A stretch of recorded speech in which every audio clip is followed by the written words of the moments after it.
Hello! This is Maribel ng Maribel Loves Accounting Facebook page. Today po, magsasagot tayo ng isang problem about sa accounting equation. Actually, itong problem na ito ay pinost sa isang Facebook group at nanghihingi siya ng tulong. Matagal na ako member ng mga accounting study group sa Pilipinas. Mostly, nagsasagot ako, nag-check ako kung may mga questions na nanghihingi ng tulong, parang ganyan. So, yung iba kasi estudyante, basta na lang sila nagpo-post doon ng mga problems. Hindi man lang ba mag-effort, magsagot. So, ang mga tinutulungan ko yung mga pwede pong pa-check or pwede po bang malaman kung tama itong ginawa ko. So, alam mo yun, nagbigay sila ng effort man lang, di ba? Itong post na to, nakita ko the other day. So, actually, hindi siya nag-post ng problem. Sabi lang niya, pa-help po. Sabi niya, paano po mahahanap ang beginning capital, initial investment, kung ang given lang ay additional investment, net income, owner's withdrawal, ending capital, assets, and liabilities. Hindi po given ang net income and loss. Thank you po sa mga sasagot. So, tingnan nyo, itong estudyante na to, hindi siya nanghingi ng pakisagutan po itong problem na to. So, gusto niyang malaman kung paano. So, gusto niyang manghingi ng opinion, paano po ba gawin itong mga bagay na ganito. So, ito yung masarap tulungan kasi alam mo na gusto nilang maintindihan yung proseso. So, doon sa comments, binigay niya yung problem. So, basically, itong problems ay about accounting equations. Yung basic accounting equation, which is yung assets equals liabilities plus capital. Yung assets ay lahat ng pag-aari ng kumpanya na magkakaroon tayo ng future benefit. So, tinatawag natin siyang assets. Yung liabilities naman is yung utang. At yung capital ay yung share ng may-ari sa asset. So, bali yung asset ay pwedeng siya manggaling sa liability or utang or pwede naman siya sa contribution ng may-ari. So, yung total na assets, pinaghahati yun sa dalawa. Posibleng yung 1/4 nun ay utang at yung 3/4 nun ay owner's equity or pag-aari or contribution ng may-ari. Eventually, pag yung business ay nagkaroon na ng income, madadagdagan na yung capital, 'di ba? Kasi yung mga net income ay kino-close natin sa capital. Lalaki yung asset natin kasi nagkaroon tayo ng income at lalaki din yung capital natin kasi doon napunta yung ating income. So yung ating capital na makikita natin sa balance sheet, yan na rin yung capital end. So paano natin kino-compute ang ending capital? So, syempre, meron tayong capital beginning or yung ending siya ng previous accounting period. So, this accounting period, siya na yung ating capital beginning. Syempre, madadagdagan siya pag nag-invest yung may-ari, di ba? Nagdagdag siya ng additional investment, so lalaki yung capital. Pag yung business nagkaroon ng income, yun ay addition sa capital. Pero pag loss, mababawasan yung capital. Ganun din, pag nag-withdraw yung may-ari, mababawasan ang capital. So, tatandaan nyo lang, 3 bagay lang ang makakapagpabago sa capital. Unang-una, pag nag-invest yung may-ari, madadagdagan. Pag nagkaroon ng net income, madadagdagan. Kung net loss naman, mababawasan. So, yung net income at net loss, ito yung tinatawag na result of operation. So, hindi ba pwedeng mag-report ka ng net income at net loss at in the same time? Siyempre, it's either income or loss lang yan, di ba? At yung pangatlo ay kung siya ay nag-withdraw. Yun yung makakapagpabago sa capital ng may-ari or share sa asset ng may-ari. Okay? So, sagutan natin itong number 12. Ibinigay sa atin yung assets, 460,000. Liabilities, 200,000. Initial capital na 350,000. Net loss na 50,000. Ang pinapahanap sa atin ay owner's withdrawal. So, ganito na ang itsura pagkatapos nating i-plot. So, dun sa ating accounting equation na assets equals liabilities plus capital, hindi natin alam kung magkano yung capital. Pero syempre, given naman sa atin yung asset at yung liabilities, malalaman na natin yung capital. Diba? Sabi nga natin, dun sa 460,000, nahahati lang yan sa dalawa. Yung isa, liability, at yung isa ay capital. Ibinigay sa atin yung liability. So, makakompute na natin yung capital. Kasi kung 460,000 ng assets, 200,000 dun ay liabilities. So, yung natitira na 260,000, yun ay capital. Ngayon, nalaman na natin yung capital na nasa balance sheet. Yun na yung capital end na ating hinahanap. So, 260,000 ang ating capital end. Pero dun sa ating listahan, meron tayong capital beginning na 350,000. Tapos, na may net loss daw na 50,000. So, 350,000 minus 50,000, 300,000 lang yung na-account natin. Ang sabi ng problem, 260,000 daw lang ang dapat na capital. So, ibig sabihin, nagkaroon ng withdrawal. So, magkano ang na-withdraw? 40,000. Kasi, ang na-account lang natin ay 300,000. Tapos, ang sabi, dapat 260,000 yung end. So, nag-withdraw yung may-ari ng 40,000. Sa number 30 naman, binigay sa atin yung assets na 1,750,000, yung liabilities na 870,000, initial investment na 1 million, additional investment na 200,000, owner's withdrawal na 500,000. Ang pinapahanap sa atin ay net loss or net income. So, dun sa ating equation na assets equals liabilities plus capital, hindi binigay sa atin yung capital, di ba? Pero kayang-kaya natin computein yun. 1,750,000 ka na assets. Part nun ay 870,000 galing sa liabilities. Magkano ang galing sa capital? Ay di 1,750,000 minus 870,000. So, nakuha natin na ang capital ay 880,000. So, yung nakuha natin na 880,000, yan na yung atin dapat na ending capital. Pero magkano lang ba yung na-compute natin as of now? Sabi sa atin, meron daw tayong beginning na 1 million, nag-additional investment siya ng 200,000, di 1,200,000. Nag-withdraw daw ng 500,000.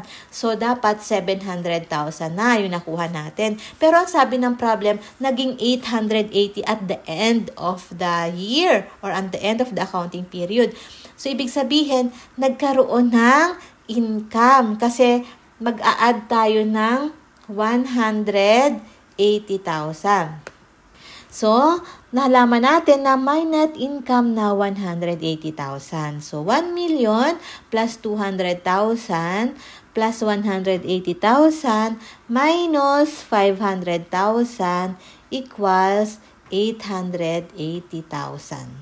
Sa number 14, liabilities 570,000, initial investment 800,000, additional investment 100,000, owner's withdrawal 150,000, net loss 80,000. Ang pinapahanap sa atin ay assets. Dun sa ating equation na assets equals liabilities plus capital, hindi natin kayang computein to ng ganito lang para hanapin yung assets kasi hindi natin alam kung magkano yung capital ang binigay lang ng liabilities. Pero, makukompute ba natin kung magkano ang capital? So, pumunta tayo dun sa kabilang gilid. So, sabi natin kanina ay capital beginning, additional investment, net income or net loss, at withdrawal. Yun yung nakakapagpabago sa ating capital. Given naman lahat ng problem, di ba? Wala na tayong hahanapin pa kasi nandyan na lahat yung given. So, ngayon, makukompute na natin yung capital end. So, 800,000 na beginning, nag-additional investment na 100,000, di na 900 na yon. Tapos nag-net loss siya ng 80,000. Tapos nag-withdraw siya ng 150,000. So nalaman natin na ang capital end ay 670,000. So ngayon, kaya na natin computein ang assets, 'di ba? Kasi na-compute na natin yung capital. So 570,000 plus 670,000 equals 1,240,000.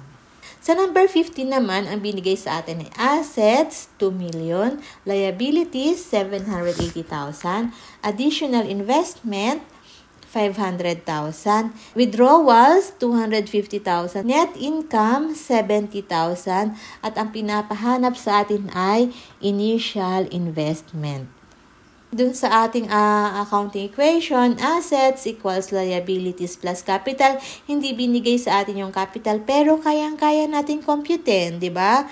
Kasi kung dun sa 2 million na assets, 780,000 dun ay liabilities. So yung natitira na 1.2, yun na ang iyong capital. So alam na natin na 1.2 ang ating capital. Hanapin natin yung capital beginning. So, meron tayong 500,000 na additional investment plus yung net income na 70,000 minus withdrawal na 250,000. So, ang na-compute lang natin ay 320,000 dun sa lahat ng given.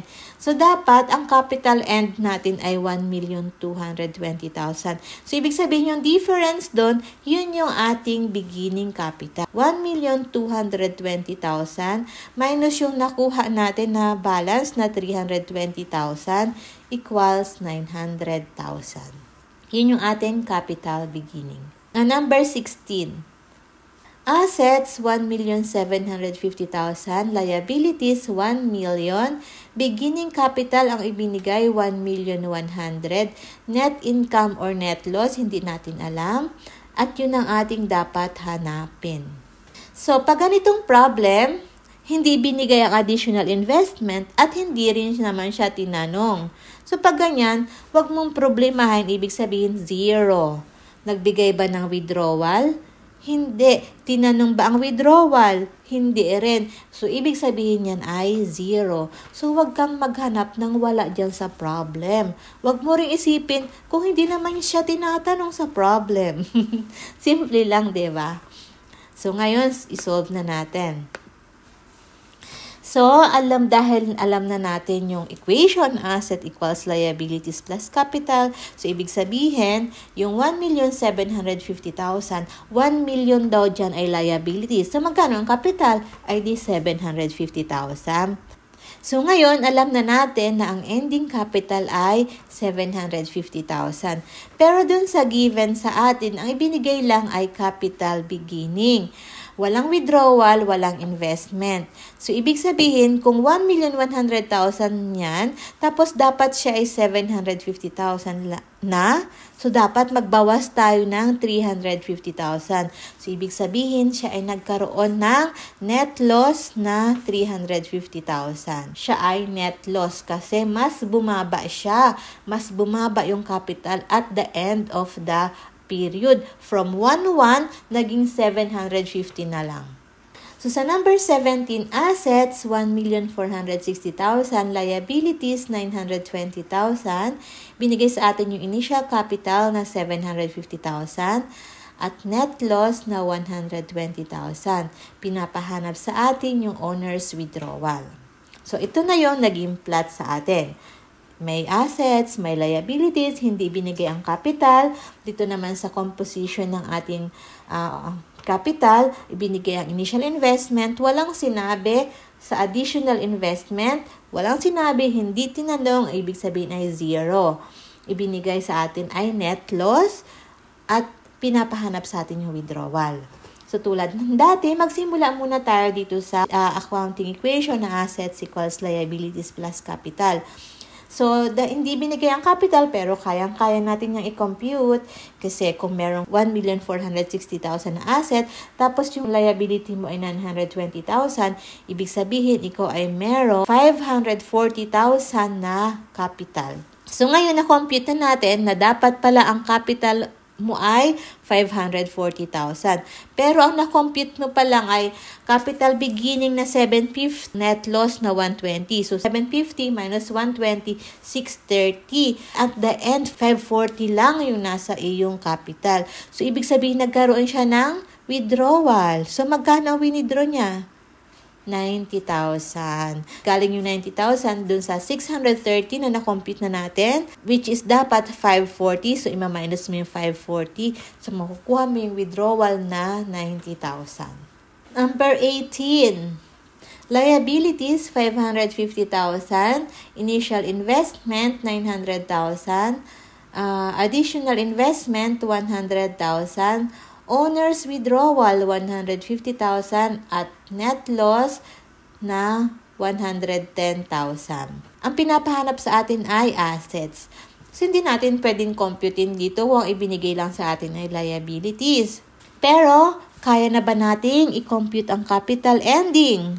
Capital beginning, may binigay na investment, may net loss, may withdrawal. So, kompleto rekado na to. So, kaya natin computein ang capital end. So, ngayon na makompute na natin ang capital end, which is 900,000 na beginning, plus investment na 100,000, minus net loss na 110,000, minus withdrawal na 150,000.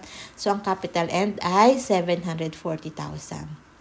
So, kayang-kaya na natin compute ng asset kasi yung nakuha natin capital end, ilipat na natin sa accounting equation. So, 550 plus 740,000 equals 1,290,000. Number 19, assets, 600,000. Liabilities, 200,000. Initial investment, 300,000. Additional investment, 40,000. Net income or loss daw yung hahanapin natin. So, walang binigay na withdrawal. Walang binigay, hindi tinanong. Ibig sabihin siya ay 0. Sa ating accounting equation na assets equals liabilities plus capital, hindi ibinigay ang capital pero kayang-kaya natin hanapin. Kung dun sa 600,000 mo na asset ay 200,000 ang iyong liabilities. Ibig sabihin ng iyong capital ay 400,000. So, alam na natin na 400,000 ang iyong capital and ang na-compute mo lang ay nagkaroon ka ng capital beginning na 300,000, additional investment na 40,000. 340,000 pa lang yung na-compute mo ay dapat 400,000. So, yung nawawala ay net income. Bakit net income? Kasi nadagdagan, 340 lang yung na-compute mo, dapat daw ay 400. So, ibig sabihin magdadagdag ka ng 60,000. Pag ang positive, ibig sabihin ay may net income ka na 60,000. Number 20. Assets, 1,620,000. Liabilities, 770,000. Initial investment, 1 million. Additional investment, 200,000. Withdrawals, 300,000. Hinahanap natin ay net income or loss. So, madali lang din. Alam na natin na kaya natin computein yung capital kasi binigay sa atin ng assets at yung liabilities. So, 1,620,000 minus 770,000 equals capital na 850,000.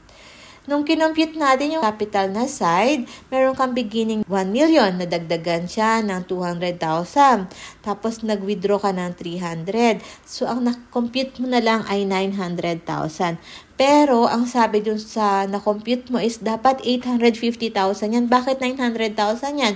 So, anong gagawin mo? Minus. Magma-minus ka, babawasan mo siya. Bakit ka magma-minus? Nag-income ka ba or nag-loss ka? Pag minus sa capital, yun ay loss. So, nagkaroon ka ng net loss na 50,000. Very easy, di ba? So, dapat mo lang tandaan at dapat mo isa puso kung ano ba ang laman ng iyong capital account. Di ba? Paano ba computein ang assets equals liabilities plus capital? Di ba? Very easy. Kayang-kaya nyo yan, guys. Fighting! Good luck! Kung may question kayo, message lang kayo sa ating Facebook group. As much as possible, ayaw ko nung ano pong sagot dito? So, mas tutulungan ko kayo kung mag-message kayo sa akin, nag-compute kayo, nag-effort kayo. Yung effort nyo, dodoblihin ko para maintindihan nyo. Have a nice day, guys. Bye-bye!